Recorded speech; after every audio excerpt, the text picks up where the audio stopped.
नमस्कार साथियों, स्वागत है आपका रौनक मैथ क्लासेस में। आज बात करेंगे मैट्रिक्स के बारे में। टाइप ऑफ मैट्रिक्स यानी मैट्रिक्स के प्रकार। तो देखते हैं सबसे पहले मैट्रिक्स के प्रकार।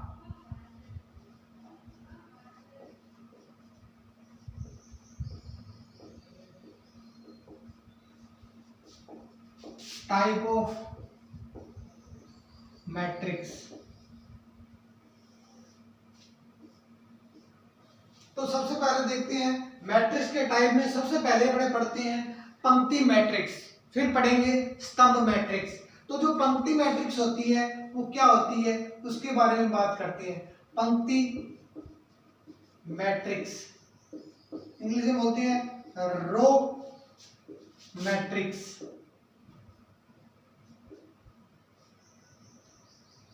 ऐसी मैट्रिक्स जिसमें केवल क्या हो, एक ही पंक्ति हो, तो वो क्या कहलाती है, पंक्ति मैट्रिक्स कहलाती है। तो लिखेंगे इसकी डेफिनेशन।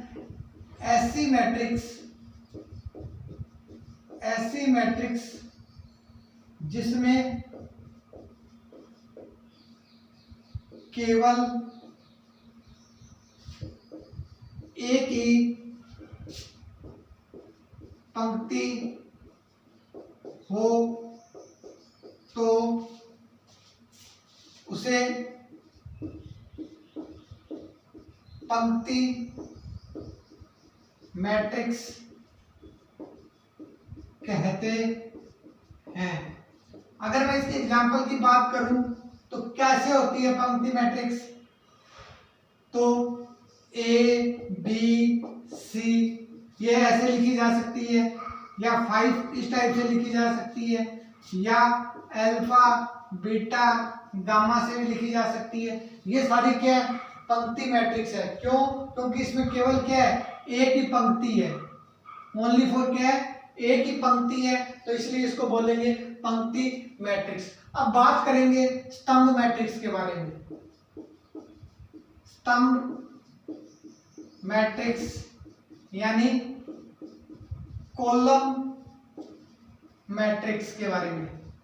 जो कॉलम मैट्रिक्स होती है वो क्या होती है उसके बारे में बात करेंगे। तो वो ऐसी मैट्रिक्स जिसमें केवल एक ही क्या हो, स्तंभ हो या एक ही कॉलम हो, तो उसे बोलते हैं स्तंभ मैट्रिक्स।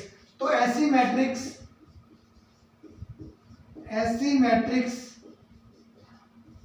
जिसमें केवल एक ही स्तंभ हो उसे स्तंभ मैट्रिक्स कहते हैं। अगर बात करूं एग्जांपल की इसके अंदर, तो स्तंभ मैट्रिक्स को इस टाइप से लिखा जाता है, अल्फा बीटा और गामा, या इसको इस टाइप से भी लिखा जा सकता है 5। तो इसके अंदर भी अगर 5 की बात करूं मैं, तो वो भी एक स्तंभ है। इसके अंदर पंक्ति भी है वो और स्तंभ भी है। अगर बात करूं मैं इस टाइप से लिखा जाए 1 0 0, तो ये भी क्या होगी, एक स्तंभ मैट्रिक्स होगी। इसमें केवल क्या हो, एक ही स्तंभ हो, तो वो स्तंभ मैट्रिक्स हो चुकी है आपके पास। अब बात करेंगे शून्य मैट्रिक्स के बारे में। तो शून्य जो मैट्रिक्स होती है वो क्या होती है उसके बारे में बात करेंगे। तो ऐसी मैट्रिक्स जिसके अंदर क्या हो, सभी अवयव या सभी एलिमेंट क्या हो, 0 हो, तो वो क्या कहलाती है, शून्य मैट्रिक्स कहलाती है। अगर बात करें अपने शून्य मैट्रिक्स के बारे में, शून्य मैट्रिक्स या 0 मैट्रिक्स क्या होती है, वो ऐसी मैट्रिक्स जिसमें सभी अवयव शून्य हो उसे शून्य मैट्रिक्स कहते हैं। जैसे 0 0 0, अगर एग्जाम्पल की बात करूं, ये भी एक क्या है, शून्य मैट्रिक्स है। अगर मैं इस टाइप की लिखूं 0 0 0 0 0 0 0 0 0, तो ये भी क्या है, शून्य मैट्रिक्स है। ये 2 इंटू 2 की है, मतलब 2 पंक्ति है, 2 स्तंभ है। ये 3 इंटू 3 की है। अगर इसको अगर अपने डिनोट करना चाहें तो इस टाइप से भी इसको डिनोट किया जाता है। 0 से इस टाइप से लिखा जाता है इसको, O से, यानी 0 है तो इसका सिंबल ये हो सकता है। तो अगर इसको लिखना चाहूं तो 3 इंटू 3 लिखा जा सकता है। ये भी सही है, इसको ये चीज भी लिखी जा सकती है। तो इस टाइप से अपने देखा कि ऐसी मैट्रिक्स जिसमें सभी अवयव क्या हो, शून्य हो, तो वो क्या कहलाती है, शून्य मैट्रिक्स कहलाती है। सभी अवयव शून्य होने चाहिए। अब बात करेंगे शून्य मैट्रिक्स के बाद में स्केलर मैट्रिक्स, वर्ग स्क्वायर मैट्रिक्स के बारे में बात करते हैं। तो वर्ग मैट्रिक्स यानी स्क्वायर मैट्रिक्स, जो वर्ग मैट्रिक्स या स्क्वायर मैट्रिक्स होती है वो क्या होती है आपके पास, उसके बारे में बात करते हैं। ऐसी मैट्रिक्स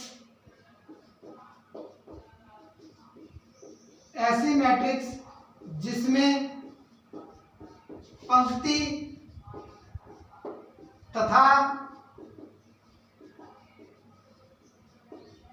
पंक्ति तथा स्तंभों की संख्या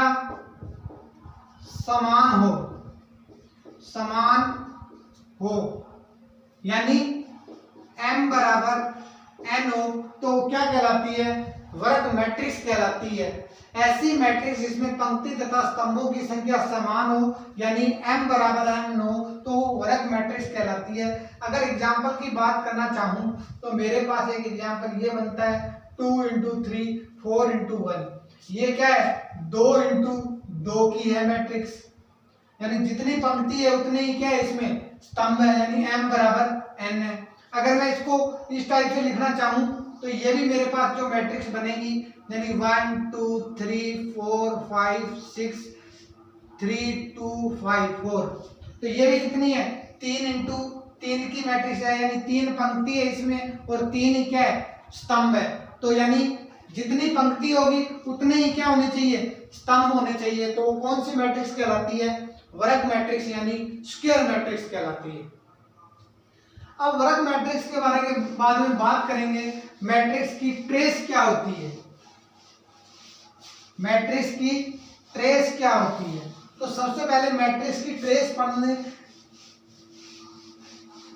मैट्रिक्स की ट्रेस,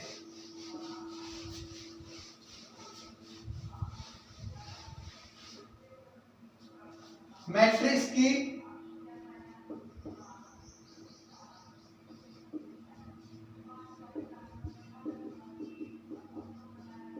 ट्रेस, तो इसके अंदर क्या देखा जाता है, जो विकिरण होता है आपके पास, जो डायगोनल होता है विकिरण, उसके जो योग होता है उनका, वो ही क्या कहलाता है, मैट्रिक्स की ट्रेस कहलाता है। तो अपने लिख सकते हैं कि जो विकिरण के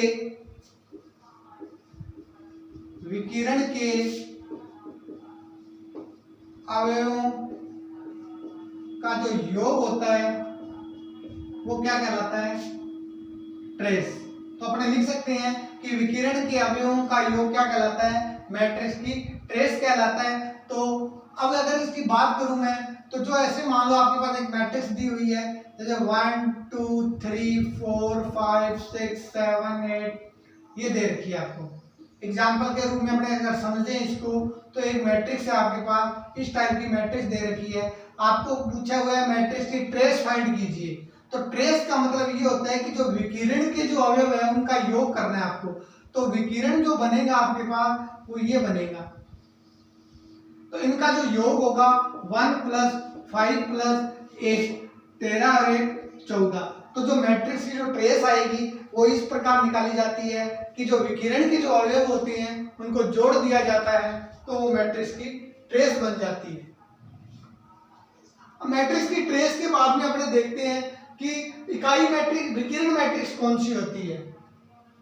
विकिरण मैट्रिक्स यानी इंग्लिश में बोलते हैं इसको डायगोनल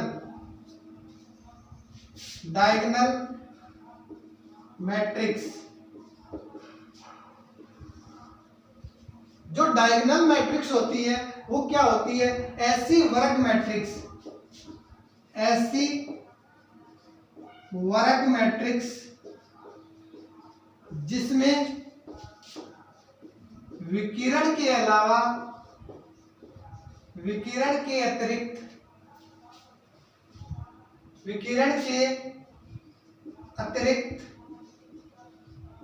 सभी अवयव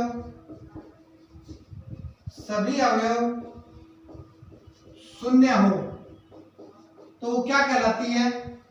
वर्ग विकिरण मैट्रिक्स कहलाती है, यानी डायगोनल मैट्रिक्स कहलाती है। अगर मैं इसके एग्जांपल की बात करूं, कोई मैट्रिक्स दे रखी है, मान लेते हैं मेरे को 1 0 0 0 2 0 3 0 0 3, तो ये जो मैट्रिक्स है ये क्या कहलाएगी?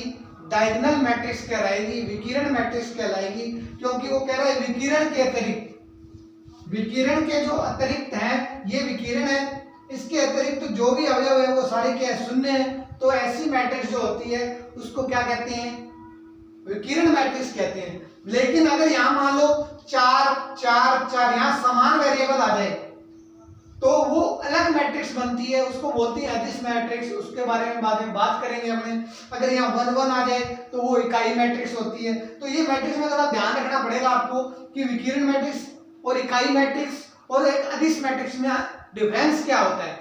तो विकिरण मैट्रिक्स जो होती है वो आपके पास क्या होती है? जो ये विकिरण के अवयव है ये अलग अलग होंगे और बाकी जो अवयव होंगे वो क्या होंगे? 0 होंगे। तो ये तो होती है विकिरण मैट्रिक्स। अब बात करते हैं अपने इकाई मैट्रिक्स के बारे में।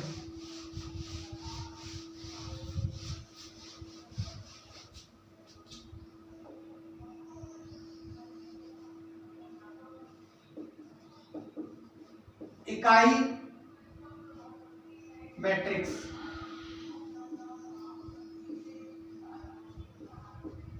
यूनिट मैट्रिक्स, इकाई मैट्रिक्स यानी यूनिट मैट्रिक्स ऐसी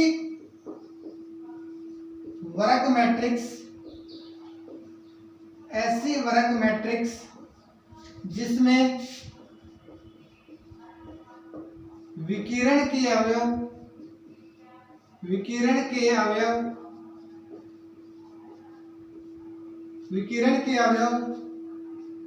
1 हो और अन्य अवयव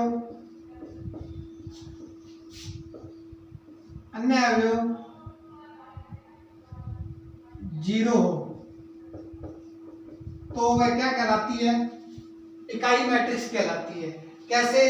अगर मैं इसके एग्जांपल की बात करूं, इकाई मैट्रिक्स के एग्जांपल की बात करूं तो इस टाइप से अगर लिखा जाए तो ये इकाई मैट्रिक्स है। विकिरण के जो अवयव होते हैं वो तो क्या होंगे? 1 होंगे, अन्य अवयव क्या हैं? 0 0 हैं। इसका मतलब ये कौन सी मैट्रिक्स है? इकाई मैट्रिक्स। ये तो 2 इंटू 2 के अंदर है। अगर मैं इसको ये लिखना चाहूं 3 इंटू 3 के अंदर तो कैसे लिखी जाएगी? इस टाइप से लिखी जाएगी। ये 3 इंटू 3 की है इकाई मैट्रिक्स, यानी जो विकिरण के अवयव है वो 1 1 1 1 1 1 है। यानी ये अब आप इसको ये विकिरण मैट्रिक्स नहीं कह सकते। क्यों नहीं कह सकते? क्योंकि इसके अंदर तो अलग अलग होते हैं अवयव, इसके अंदर 1 1 सेम है, इसलिए इसको इकाई मैट्रिक्स बोलते हैं। ये 3 इंटू 3 की है इकाई मैट्रिक्स, ये 2 इंटू 2 की है इकाई मैट्रिक्स, 4 इंटू 4 की भी बना सकते हैं। तब एक वेरिएबल और आ जाएगा, यहाँ पे एक एक्स्ट्रा में आ जाएगा 1, तो इस प्रकार अपने 4 इंटू 4 की भी बना सकते हैं। अब बात करते हैं, हमने विकिरण मैट्रिक्स पढ़ी, इकाई मैट्रिक्स पढ़ी, एक अब पढ़ते हैं स्केलर मैट्रिक्स यानी अदिश मैट्रिक्स क्या होती है। तो थोड़ा सा मैं आपको अदिश मैट्रिक्स के बारे में बता देता हूं। इस टाइप से होती है अदिश मैट्रिक्स। ये अगर वेरिएबल 4 है, ये 0 है, ये 4 है, ये 0 है, ये 0 है, ये 0 है, ये 4 है। अगर विकिरण के अवयव सेम हो, अगर विकिरण के अवयव सेम हो, यानी 2-2 हो सकता है, 4-4 हो सकता है, 6-6 हो सकता है, 7 हो सकता है, लेकिन एक नहीं होना चाहिए। एक होगा तो वो इकाई मैट्रिक्स होगी। अगर सेम है तो ये जो होती है, इसके अलावा जो है 2 हो सकता है, 3 हो सकता है, सेम वेरिएबल हो तो उसको बोलते हैं स्केलर मैट्रिक्स यानी अदिश मैट्रिक्स। तो तीनों में फर्क होना चाहिए कि इसमें तो क्या होता है, अलग अलग होते हैं विकिरण के अवयव, इसमें क्या होती है विकिरण के अवयव सेम होती हैं, और इसमें क्या होता है जो इकाई मैट्रिक्स में होता है 1 1 1 1। तो इसलिए आपको ये तीनों में डिफरेंस पता होना चाहिए कि विकिरण मैट्रिक्स कौन सी होती है, अदिश मैट्रिक्स कौन सी होती है, इकाई मैट्रिक्स कौन सी होती है।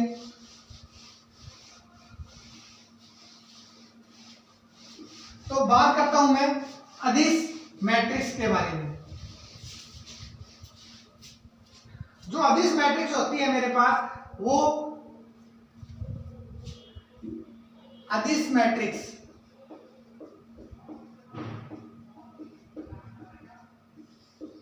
यानी स्केलर मैट्रिक्स, जो स्केलर मैट्रिक्स होती है आपके पास यानी अदिश मैट्रिक्स, वो होती है ऐसी मैट्रिक्स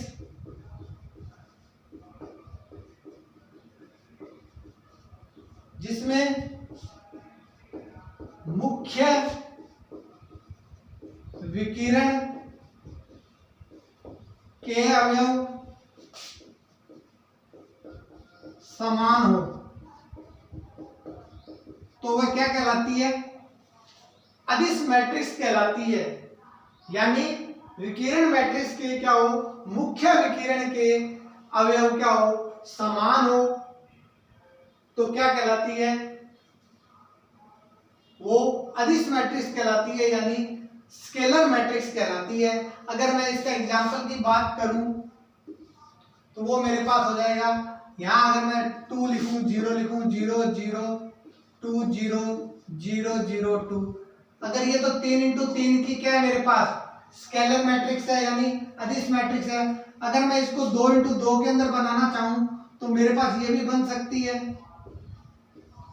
तो ये 2 इंटू 2 की क्या है आपके पास अदिश मैट्रिक्स है यानी स्केलर मैट्रिक्स है।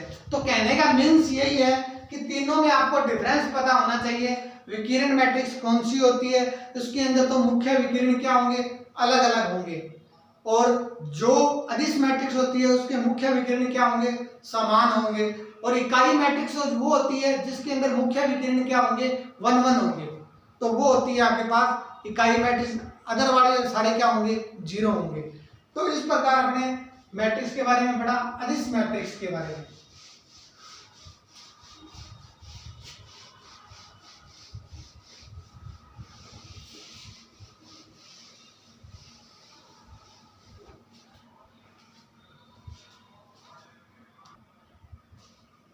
नेक्स्ट बात करते हैं त्रिभुजाकार मैट्रिक्स। त्रिभुजाकार matrix, triangular matrix, triangular matrix, triangular matrix, त्रिभुजाकार मैट्रिक्स, ऐसी वर्ग मैट्रिक्स, ऐसी वर्ग मैट्रिक्स जिसमें विकिरण के नीचे या ऊपर के अवयव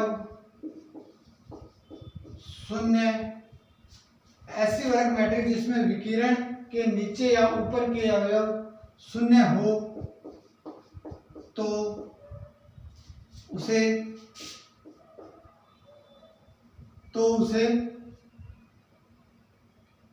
नीचे वाला है तो उसको बोलेंगे ऊपरी, और ऊपर वाला है तो उसके बोलेंगे ऊपरी त्रिभुजाकार, और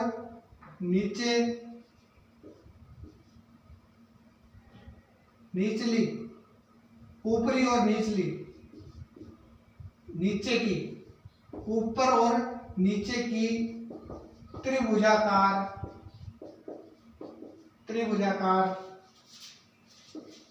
मैट्रिक्स मैट्रिक्स कहते। नीचे ऊपर के अवयव, यदि ऐसी वृहत मैट्रिक्स जिसमें विकिरण के नीचे या ऊपर के अवयव शून्य हो, यानी जो विकिरण होता है उसके नीचे के अवयव देख लो या ऊपर के अवयव देख लो, अगर वो शून्य हो तो उसे क्या बोलते हैं? अगर नीचे के अवयव शून्य है तो उसको ऊपरी मैट्रिक्स बोलेंगे त्रिभुजाकार, अगर ऊपर के वेरिएबल शून्य है तो उसको बोलेंगे निमन। निमन प्रकार की त्रिभुजाकार मैट्रिक्स कहते हैं। अगर मैं इसके एग्जांपल की बात करूं तो मैं इस टाइप से लिखूं A B C D E और एफ, ये जीरो और ये जीरो, तो ये त्रिभुज बन रहा है। ये नीचे बन रहा है, ये विकिरण है, विकिरण से अगर नीचे बनता है तो उसको तो बोलेंगे ऊपरी त्रिभुजाकार मैट्रिक्स। तो ये जो मैट्रिक्स होगी वो ऊपरी त्रिभुजाकार मैट्रिक्स होगी। ऊपरी त्रिभुजाकार मैट्रिक्स का ये एग्जांपल होता है। अगर त्रिभुज नीचे बने तो उसको बोलते हैं ऊपरी त्रिभुजाकार मैट्रिक्स। अगर यही ऊपर की ओर बने तो यहां लिखेंगे अपने 1 2 3 4 5, ये जीरो और ये जीरो, यहां लिखेंगे 6। तो अगर ऐसे त्रिभुज बने आपके पास, ऊपर त्रिभुज बनता है तो इसको लिखेंगे निमन त्रिभुजाकार मैट्रिक्स।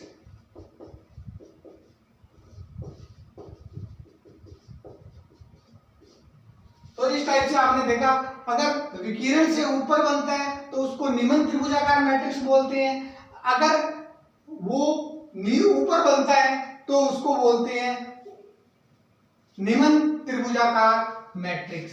तो ये निमन हो गई, ये ऊपरी हो गई। त्रिभुजाकार मैट्रिक्स के बारे में आपने डिस्कस किया।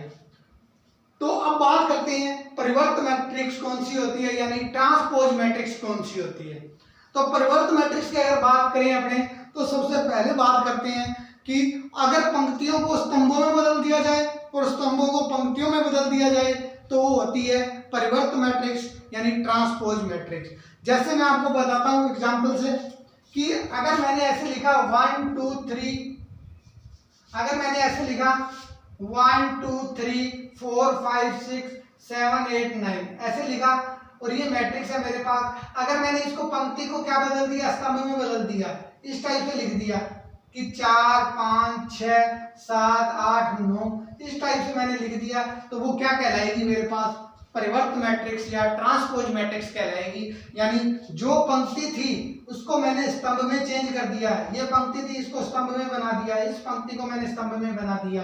तो पंक्तियों को स्तंभों में बदलने पर क्या बनती है आपके पास? परिवर्त मैट्रिक्स बन जाती है। तो स्तंभों को पंक्तियों में और पंक्तियों को अगर स्तंभों में चेंज कर दिया जाए तो वो होती है परिवर्त मैट्रिक्स यानी ट्रांसपोज मैट्रिक्स। तो इसकी डेफिनेशन अपने लिख सकते हैं कि जो आपके पास परिवर्त मैट्रिक्स या ट्रांसपोज मैट्रिक्स होती है वो क्या होती है, इसके जो प्रॉपर्टीज होती है वो क्या होती है, यानी ये क्या क्या विशेषताएं रखती है उसके बारे में पढ़ेंगे अपने।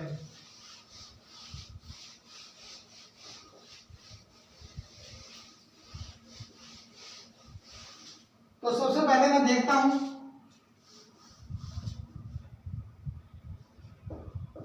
परिवर्त matrix, transpose matrix. Transpose matrix जो होती है वो क्या होती है मेरे पास?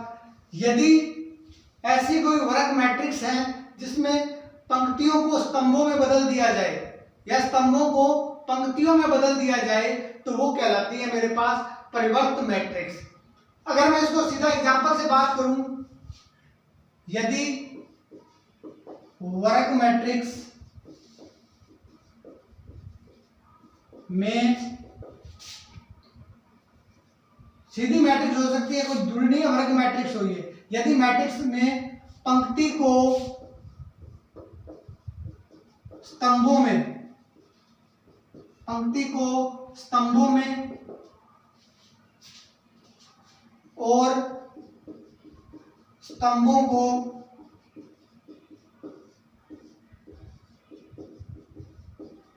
पंक्ति में बदला जाए तो वह क्या कहलाती है? परिवर्त मैट्रिक्स कहलाती है। तो आपने लिखा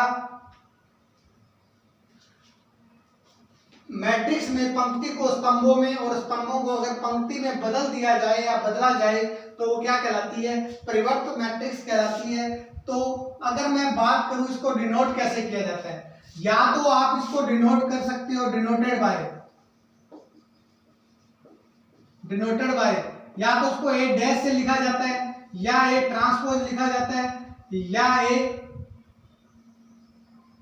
इस टाइप से लिख सकते हैं। इसको डैश से भी लिखा जाता है कई जगह इसको ए टी यानी टी ट्रांसपोज के रूप में लिखा जाता है। इसको इस प्रकार से डिनोट कर सकते हैं। अगर मैं मान लो ए मैट्रिक्स मेरे पास दे दी जाए आपको कि मेरे पास ये दे दी जाए 1 2 3 4 5 6 1 2 3 ये दे दी जाए, इसका ट्रांसपोज करना है आपको, यानी ए का टी यानी ट्रांसपोज मतलब इसकी परिवर्त मैट्रिक्स बनानी है। तो पंक्ति को मैं क्या कर दूंगा? स्तंभ में बदल दूंगा। या स्तंभों को पंक्ति में बदल दो या पंक्तियों को स्तंभों में बदल दो। तो पंक्ति को स्तंभों में बदल दिया जाए तो ये पंक्ति है मेरे पास, इसको अगर मैं स्तंभ में लिखना चाहूं तो 1 2 3, फिर दूसरी पंक्ति है उसको लिखूं स्तंभ में तो 4 5 6, तीसरी पंक्ति है तो 1 2 3। अगर मैं क्या करूं, पंक्ति को अगर मैं स्तंभों में बदल दूं तो मेरे पास वो बन जाती है परिवर्त मैट्रिक्स बन जाती है। तो इसी प्रकार अगर मैं बात करूं इकाई मैट्रिक्स की, अगर मैं एक इकाई मैट्रिक्स लेता हूं 1 0 0 0 1 0 0 0 1, अगर इसकी मेरे को परिवर्त मैट्रिक्स निकालनी है यानी इसका ट्रांसपोज मैट्रिक्स निकालनी है मेरे को, तो पंक्ति को क्या कर दूंगा? मैं स्तंभ में बदल दूंगा। ये पंक्ति है इसको स्तंभ में लिखेंगे 1 0 0, इस पंक्ति को क्या लिखेंगे? स्तंभ में लिखेंगे 0 1 0, फिर इसको लिखेंगे 0 0 0 1, वापिस क्या बन जाएगी आपके पास? इकाई मैट्रिक्स ही बन जाएगी। तो इस प्रकार देखा आपने परिवर्त मैट्रिक्स को चेंज किया जाता है। अब बात करते हैं अपने परिवर्त मैट्रिक्स की जो विशेषताएं होती हैं वो क्या विशेषताएं होती हैं। परिवर्त मैट्रिक्स की विशेषताएं, उसके गुण धर्म क्या होते हैं, वो क्या क्या प्रॉपर्टीज रखती है। तो सबसे पहले अगर मैं बात करूं परिवर्त मैट्रिक्स के गुण धर्म, तो जो पहला गुण धर्म होता है वो होता है अगर मैट्रिक्स ए है आपके पास, उसका आपने ट्रांसपोज किया, फिर उसका अगर ट्रांसपोज करते हो तो वापस वही मैट्रिक्स आ जाती है आपके पास। पहला गुणधर्म इसका ये है कि अगर कोई मैट्रिक्स है उसका ट्रांसपोज किया, वापस उसका ट्रांसपोज करते हो तो वापस वही मैट्रिक्स आ जाती है। दूसरा, अगर आपने देखा कि a प्लस बी का अगर मैं ट्रांसपोज करूं प्लस करके तो उसको a का ट्रांसपोज प्लस b का ट्रांसपोज लिखा जा सकता है। फिर अगर तीसरे की बात करें तो अगर मैं a माइनस बी लिखूं तो इसको भी लिखा जा सकता है a की ट्रांसपोज माइनस b का ट्रांसपोज, इस टाइप से लिखा जा सकता है। अगर मैं बात करूं k a की पावर t की बात करूं, k कोई अदिश है मेरे पास तो उसको लिखा जा सकता है k बाहर आ जाएगा और t, k यानी क्या है? कोई अदिश है, k स्केलर, k क्या है? स्केलर है। अब पांचवी जो प्रॉपर्टी है अगर मैं बात करूं ए बी का ट्रांसपोज करूं मैं t तो क्या आएगा मेरे पास? b का ट्रांसपोज फिर a का ट्रांसपोज, इसको बोलते हैं रिवर्सल लॉ, रिवर्सल लॉ, या इसको बोलते हैं उत्क्रमण नियम,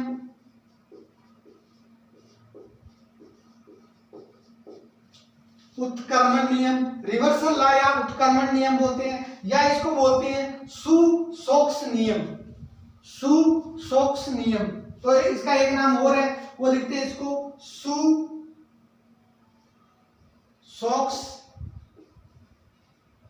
रूल, सु-स्टोक्स रूल, यानी रिवर्सल लॉ बोल सकते हो आप, उत्क्रमणीय नियम बोल सकते हो इसको, सोक्स रूल, यानी सू माने क्या होता है, शूज यानी शूज होते हैं, और सोक्स माने जुराबें होती है, नियम।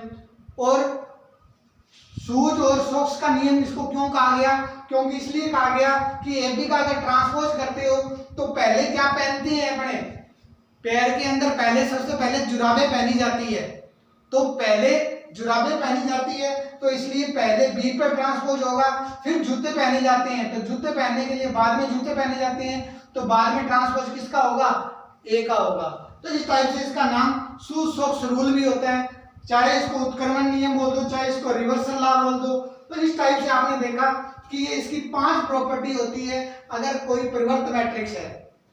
एक बार दोबारा रिपीट कर रहा हूं, अगर किसी मैट्रिक्स का ट्रांसपोज कर रहे हो तो वापस ए आ जाएगा, अगर उसका प्लस करके ट्रांसपोज करते हो उसको अलग अलग लिखा जा सकता है, माइनस हो तो उसको अलग अलग लिखा जा सकता है, अगर कोई स्केलर आ गया और उसका ट्रांसपोज करते हो तो स्केलर सीधा बाहर निकल जाता है, स्केलर का कभी ट्रांसपोज नहीं होता है, वो सीधा बाहर आ जाता है। और रिवर्सल लॉ, ए बी का ट्रांसपोज करते हो तो पहले बी का ट्रांसपोज करेंगे फिर ए का ट्रांसपोज करेंगे।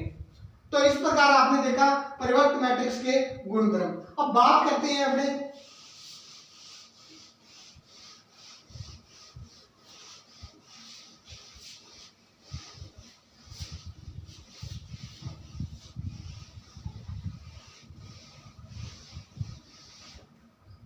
अव्युत्क्रमणीय मैट्रिक्स।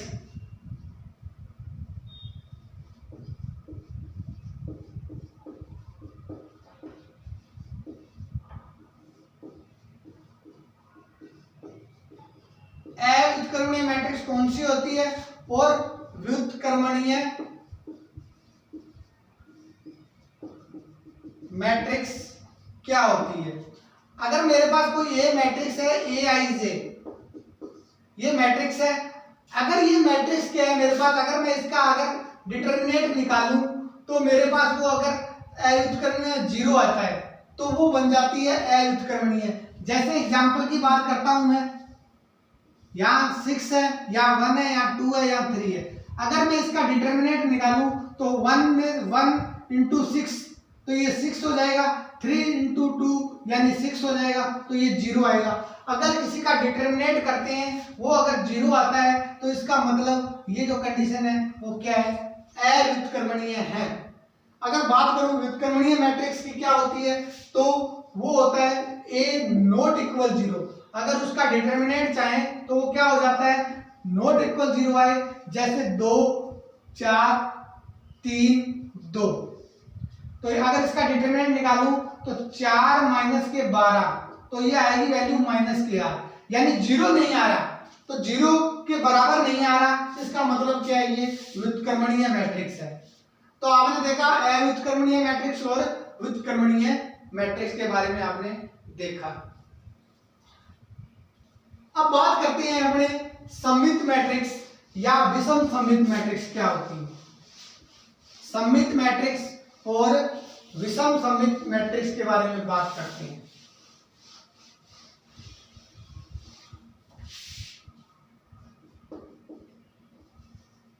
सममित मैट्रिक्स और एक होती है विषम सममित।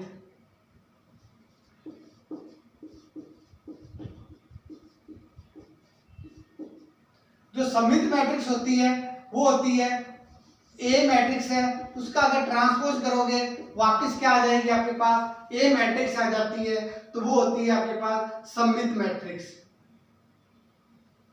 ए मैट्रिक्स उसका अगर ट्रांसपोज किया वापस आपके पास वही मैट्रिक्स आ गई यानी ए, तो वो होती है सममित मैट्रिक्स। अगर इसके एग्जांपल की बात करना चाहूं मैं तो सबसे पहले मैं इसके एग्जांपल की बात करता हूं, ए बी सी, यहां एच तो यहां एच, यहां एफ तो यहां एफ, यहां जी तो यहां जी।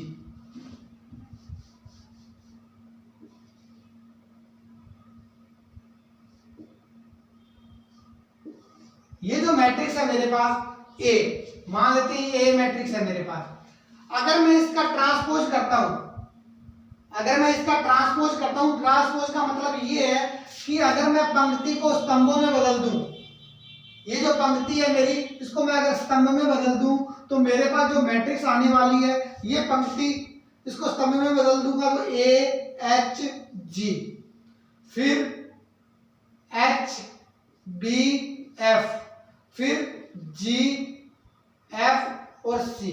जो ये मैट्रिक्स आएगी मेरे पास, वापिस यही मैट्रिक्स आ रही है ए। अगर किसी मैट्रिक्स का ट्रांसपोज करते हैं, मान लो मैंने इस मैट्रिक्स का क्या किया, ट्रांसपोज कर दिया, इसका ट्रांसपोज कर दिया, ये ए मैट्रिक्स थी, इसका ट्रांसपोज किया तो वापिस मेरे पास क्या आ गई, वही मैट्रिक्स आ चुकी है, तो इसको बोलेंगे सममित मैट्रिक्स। या तो ऐसे समझ लो कि वापिस मैट्रिक्स ए आनी चाहिए, या ऐसे समझ सकते हैं कि अपने इस मैट्रिक्स को अगर मैं ऐसे इसके ऊपर उल्टा दें, इसके ऊपर एडजस्ट कर दें इसको, तो G के ऊपर G आ जाएगा, F के ऊपर F आ जाएगा, H के ऊपर H आ जाएगा, तो ये सममित हो गई। तो कहने का मीन्स ये है कि इस टाइप से भी आप देख सकते हो, तो विकिरण तो रहेगा ही रहेगा, इसको उल्टेंगे तो H के ऊपर H आएगा, G के ऊपर G आएगा, F के ऊपर F आएगा, तो ये भी क्या हो गई, एक सममित मैट्रिक्स हो चुकी है आपके पास। अगर विषम सममित की बात करें तो ए का अगर ट्रांसपोज करते हैं तो वापिस क्या आना चाहिए, बाहर तो माइनस आ जाना चाहिए और वापिस क्या आ जाना चाहिए, ए आ जाना चाहिए, तो वो होती है विषम सममित मैट्रिक्स। तो विषम सममित मैट्रिक्स ए का अगर ट्रांसपोज करते हो, वापिस क्या आ जाता है आपके पास, ए आ जाता है, और बाहर ये अगर माइनस आ जाता है तो अपने बोलेंगे वो विषम सममित मैट्रिक्स है। अब विषम सममित जो मैट्रिक्स होती है उसके अंदर आपने देखते हैं जो विकिरण होता है वो हमेशा ही क्या होगा, 0 0 0 होगा। तो विषम सममित कंडीशन की पहचान ऐसे कर सकते हो कि विकिरण में अगर अपने देख लिया जाए कि विकिरण 0 0 आ रहा है, तो इसका मतलब क्या होता है कि वो विषम सममित मैट्रिक्स होती है। तो विषम सममित मैट्रिक्स जो होती है, एक तो इसका एग्जांपल देखते हैं अपने, क्या होता है कि अगर आपके पास 0 0 0 0 के रूप में अगर लिखी जाए, यानी शून्य मैट्रिक्स आए, तो उसको भी क्या बोलेंगे अपने, विषम सममित मैट्रिक्स बोलते हैं। अगर सममित की एक और एग्जांपल की बात करूं मैं, तो सममित मैट्रिक्स का एक और एग्जांपल लिखूं मैं यहाँ पे, तो अगर इस टाइप से काई मैट्रिक्स आए आपके पास, तो वो किस में जाएगी, वो जाएगी आपके पास सममित मैट्रिक्स के अंदर। अगर विषम सममित मैट्रिक्स की एग्जांपल की बात करूं तो ये जो मैट्रिक्स है ये विषम सममित मैट्रिक्स है, क्योंकि ऑलरेडी सारे क्या है, 0 है। आपको तो मुख्य विकिरण देखना है, मुख्य विकिरण क्या होना चाहिए, 0 0 होना चाहिए, तो वो क्या हो जाएगा, विषम सममित। अगर इस कंडीशन का अगर एग्जांपल लें अपने, कोई एक एग्जांपल और की बात करता हूं मैं, मेरे पास ये एग्जांपल लिखा गया है कि ये 0 और ये 0, क्योंकि मुख्य विकिरण तो क्या होगा, विषम सममित में 0 ही होगा। अगर मैं यहाँ G लिखता हूं, यहाँ H लिखता हूं, तो यहाँ मेरे को -G करना पड़ेगा, और यहाँ मेरे पास H है, तो यहाँ मेरे पास क्या हो जाएगा, H हो जाएगा। यहाँ मेरे पास क्या हो जाएगा, माइनस का H, यहाँ माइनस का F, यहाँ F। अगर अब मैं बात करूं कि ये जो मैट्रिक्स है मेरे पास, मान लेते हैं ये मैट्रिक्स मेरे पास A है, एग्जांपल की बात करें तो ये मैट्रिक्स A है मेरे पास। A का अगर मैं ट्रांसपोज करता हूं, A का मैंने अगर क्या कर दिया, इसका ट्रांसपोज कर दिया, सपोज दैट मैंने इसका ट्रांसपोज किया, इसका ट्रांसपोज किया, तो ये पंक्ति है मेरे पास, इसको स्तंभ में बदल दूंगा, तो 0 G H, फिर -G, फिर 0, फिर F, फिर -H, फिर माइनस का F, और फिर 0। ये क्या बदल गई कि A का आपने ट्रांसपोज किया, फिर आप क्या देखते हो, वापिस A आना चाहिए आपके पास, और माइनस अगर यहां से मैं कॉमन ले लेता हूं तो वापिस मेरे पास यही मैट्रिक्स बन जाती है। तो वापिस मेरे पास क्या आ जाएगा, अगर मैं माइनस यहाँ से कॉमन ले लेता हूँ तो वापिस मेरे पास क्या आ जाएगी, वही मैट्रिक्स आ जाएगी। तो उसको लिखा जा सकता है अपने, इसको लिखेंगे अपने इस मैट्रिक्स को, अगर मैं यहाँ से माइनस कॉमन ले लूँ तो माइनस वाला तो प्लस हो जाएगा और प्लस वाला माइनस हो जाएगा। तो ये जो मैट्रिक्स आएगी मेरे पास वो इस टाइप से बनेगी। तो ये तो 0 रहेगा, इस पर तो कोई प्रभाव नहीं, ये भी 0, ये भी 0। अब ये जो है माइनस बाहर लेगा तो ये माइनस पॉजिटिव H हो जाएगा, ये H हो जाएगा, ये वापस -G हो जाएगा, ये -H हो जाएगा, ये -F हो जाएगा, और ये जो हो जाएगा वो पॉजिटिव F हो जाएगा। तो इस प्रकार आपने देखा कि ये जो मैट्रिक्स है आपके पास, अगर किसी मैट्रिक्स का ट्रांसपोज किया वो विद माइनस बार आ गया तो इसका मतलब ये क्या बन जाएगी, वापस अगर कोई मैट्रिक्स बनती है यानी ये वाली कंडीशन सेटिस्फाइड होती है तो अपने बोलेंगे कि ये क्या है आपके पास विषम सममित मैट्रिक्स है। क्यों? क्योंकि विषम सममित की या तो सीधी सी कंडीशन दे लो, मुख्य विकर्ण क्या होना चाहिए, 0 होने चाहिए, और अगर यहाँ से माइनस कॉमन ले लें वापस वही मैट्रिक्स आ जाए विद माइनस करने के बाद में तो अपने क्या बोलते हैं कि वो क्या है आपके पास एक विषम सममित मैट्रिक्स है। तो आपने देखा कि एक का ट्रांसपोज किया, ट्रांसपोज करने के बाद में ये आया, यहाँ से अगर मैंने माइनस बाहर लिया तो मेरे पास जो बना वो अंदर वापस वही मैट्रिक्स बन गई ए, तो यानी माइनस ए आ गया, यानी ये कंडीशन सेटिस्फाइड हो रही है। तो इसका मतलब आपके पास ये क्या है, विषम सममित मैट्रिक्स है। तो आपने देख लिया कि विषम सममित मैट्रिक्स की जो सीधी सी डायरेक्ट कंडीशन होती है उसके अंदर क्या होता है कि ये 0 होती है, विकिरण किया जो सममित होती है उसमें इसको अगर उल्टा के देखें तो h के ऊपर h आना चाहिए, g के ऊपर g आना चाहिए और f के ऊपर f आना चाहिए। तो इस प्रकार देखा विषम सममित। तो प्लीज चैनल को ज्यादा से ज्यादा लाइक करें, सब्सक्राइब करें, शेयर करें। Have a nice day, thank you.